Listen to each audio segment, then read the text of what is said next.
문학작품반 강사인 소설가 이오일입니다.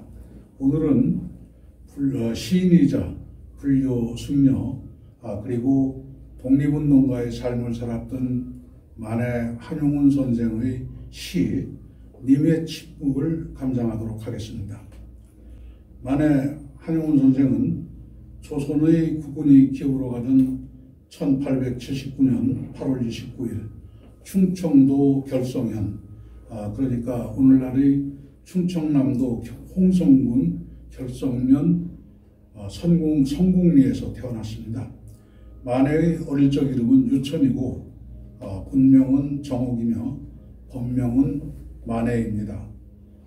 만해 한용운 선생의 유년 시절은 대원군의 집정과 외세의 침략 등으로 나라 안팎이 매우 어수선한 그런 시기였습니다.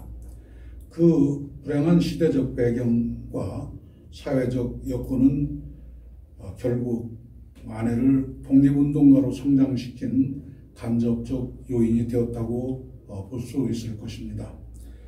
만해가 4살 때인 1882년 이모군란이 일어났는데 그는 6살 때부터 향리에서 10년 동안 한학을 공부하였습니다.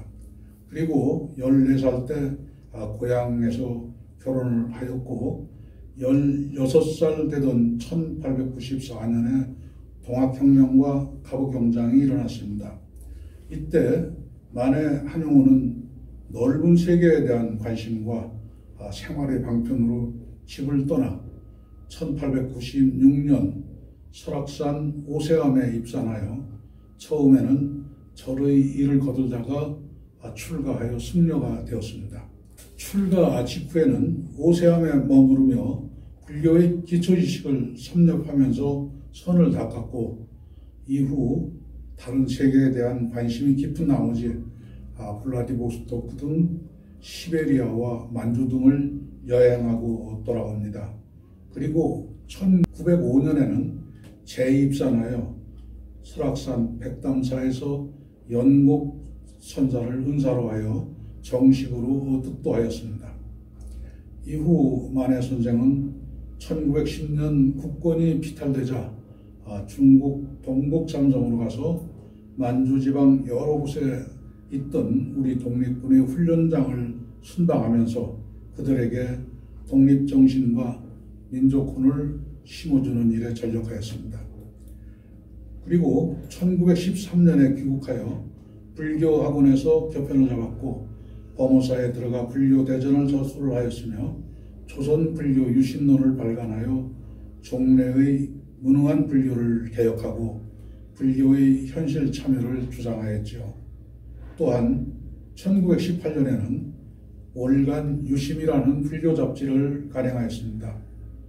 만해는 이 잡지를 통해 조선 총독부의 무단정치로 눈과 귀가 막힌 청년들에게 용기와 신념을 잃지 말라는 그런 메시지를 전달한 것입니다.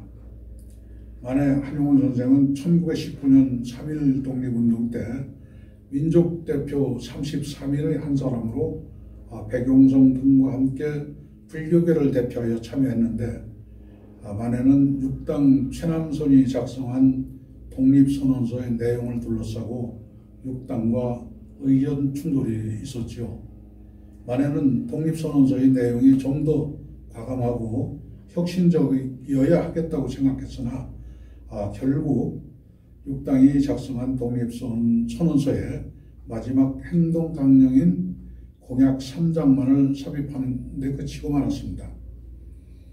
만해는 공약 3장을 넣고 이제 우리는 조선의 독립을 선언했으니 죽어도 한이 없다 라는 그런 축사와 대한독립만세 3창을 선창한 뒤 마포경찰서로 잡혀갔습니다.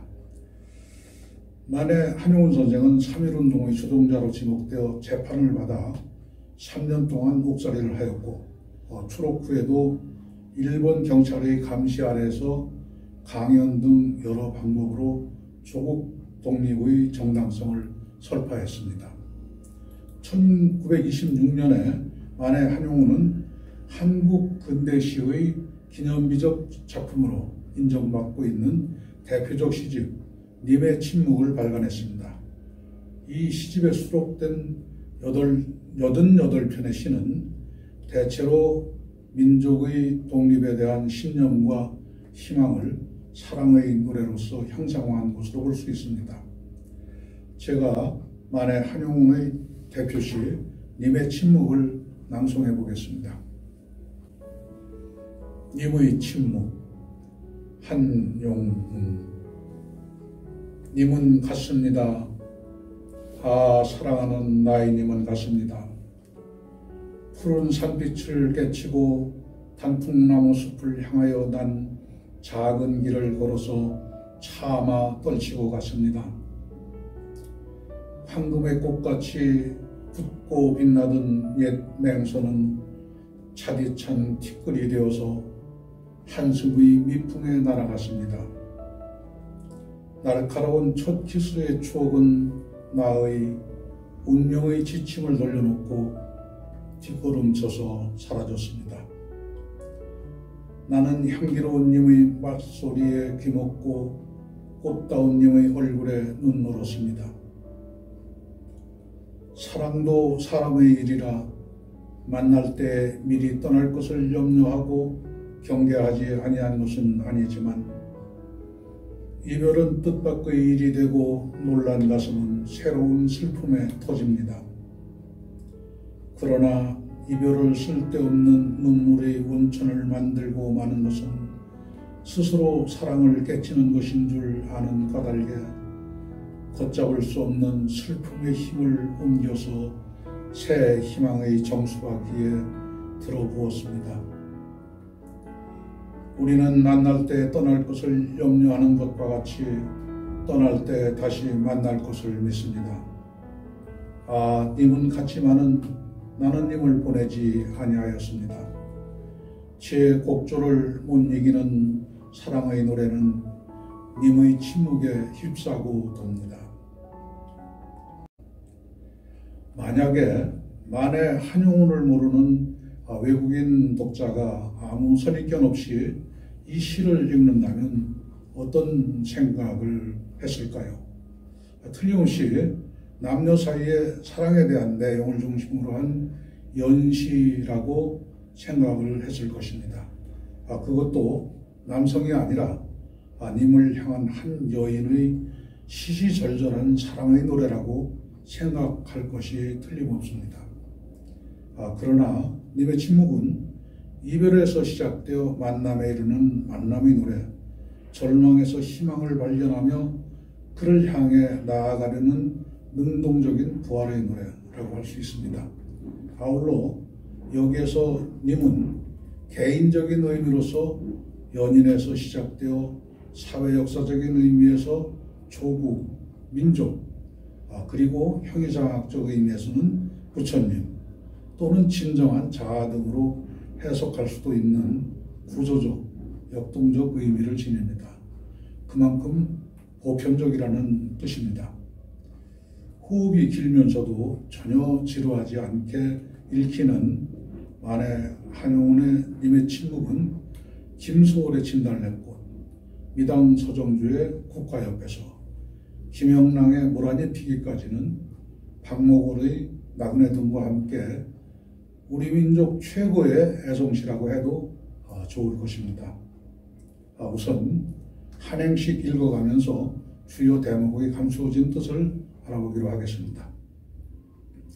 둘째 행, 푸른 산빛을 깨치고 단풍나무 숲을 향하여 난 작은 길을 걸어서 차마 떨치고 갔습니다. 이 시행의 감춰진 뜻을 이렇게 풀어볼 수 있을 것입니다. 즉 님이 떠나가 버림으로써 푸른 자연의 빛은 사라지고 조락의 무상감과 이별의 슬픔이 서린 대자연의 표상이 제시되었습니다. 푸른 산빛을 깨치고는 강렬한 시각적 이미지를 표출하는 어구며 시행 전체는 강한 리듬에서 약한 리듬으로 극적 변화를 보여줍니다. 다음엔 황금의 꽃같이 굳고 빛나던 옛 맹소는 차디찬 티끌이 되어서 한숨의 미풍에 날아갔습니다. 이 시행은 삼중의 비유 구조로 이루어졌는데 존재와 부재 사이의 대립을 보여줍니다. 황금의 꽃은 견고성, 광희, 고귀성, 불멸성의 표상인 광물 이미지 황금과 전원적, 수능적, 수동적 표상인 꽃과의 결합으로 이루어졌습니다. 이는 광물의 견고성과 식물의 유연성이 변증법적인 충돌을 거쳐서 화해의 표상으로 변형되는 고도의 표현 기교를 과시한 은유입니다. 황금의 꽃같이 빛나던 옛 맹소는 영원히 변치 않을 듯이 보이던 찬란한 사랑의 약속이라는 뜻을 함축하며 차디찬 티끌과 대조됩니다. 또 나는 향기로운 님의 말소리에 귀먹고 꽃다운 님의 얼굴에 눈물었습니다. 이 시행은 님의 말소리와 얼굴에만 넋이 빼앗겨 다른 것은 들리지도 보이지도 않는다는 것을 뜻합니다. 그리고 우리는 만날 때 떠날 것을 염려하는 것과 같이 떠날 때 다시 만날 것을 믿습니다. 이 시행의 함축한 뜻을 알아보겠습니다. 이는 님과의 재회를 확신하고 있는 시행으로서 불교의 윤회 사상을 품고 있습니다. 만나면 헤어지기 마련이고 떠나니는 반드시 돌아온다는 회자정리 거자필반의 의미를 내포했다는 뜻입니다. 끝으로 제 곡조를 못 이기는 사랑의 노래는 님의 침묵을 휩싸고 돕니다. 이 시행은 자아가 감히 도달할 수 없는 님의 세계를 향해 정진하는 구도의 자세를 노래한 것이라고 할 수 있습니다. 한국 문학사에서 만해 한용운은 근대적 시인이요 3.1운동 세대가 낳은 최대의 저항신으로 평가받고 있습니다.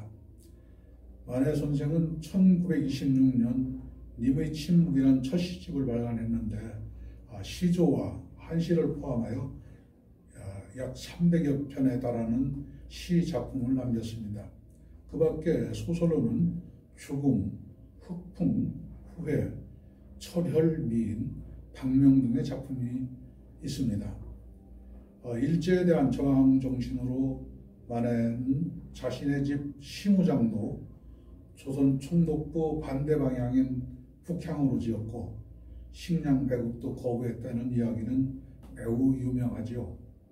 또한 견절한 친일파 육당 최남선이 만해와 가까운 사이임을 자처하자 한용운은 최남선의 장례를 치르고자 했는데 얼마 뒤 육당이 만해를 만나려고 시무장을 찾아오자 이런 대화를 나눴다고 합니다. 만해, 저입니다. 육당이 왔습니다. 육당이 누구요? 아니, 선생께서는 이 육당을 잊어버리신 겁니까? 내가 알던 육당은 벌써 죽어서 장례를 치렀소. 만해의 이와 같은 냉대 육당 최남선은 아무 말도 하지 못하고 그냥 돌아갔다고 하는 일화가 전합니다. 최후의 발악적인 일제 말기 아래 자행된 황민화 정책의 거센 파도 속에서도 만해는 민족적 의기를 꺾지 않았습니다. 그리하여 환갑이 넘은 나이에도 불구하고 1940년에는 창씨 개명 반대 운동을 펼쳤고 43년에는 조선인 합병 출정 반대 운동을 펴기도 했습니다. 그러던 중 우리 민족이 낳은 위대한 승려이자 저항시인이요 독립투사인 만해 선생은 1944년 6월 29일 그토록 그리던 조국 광복을 눈앞에 두고 입적하고 말았습니다. 장례는 전통 불교의식에 따라 화장하였으며 유해는 마무리 묘지에 안장되었습니다. 정부는 만해 한용운 전쟁의 공훈을 기리어 1962년 건국훈장 대한민국장을 추서하였죠. 이상으로 만해 한용운 시인의 님의 친구 작품 감상을 마치겠습니다. 여러분, 다음 시간까지 안녕히 계십시오.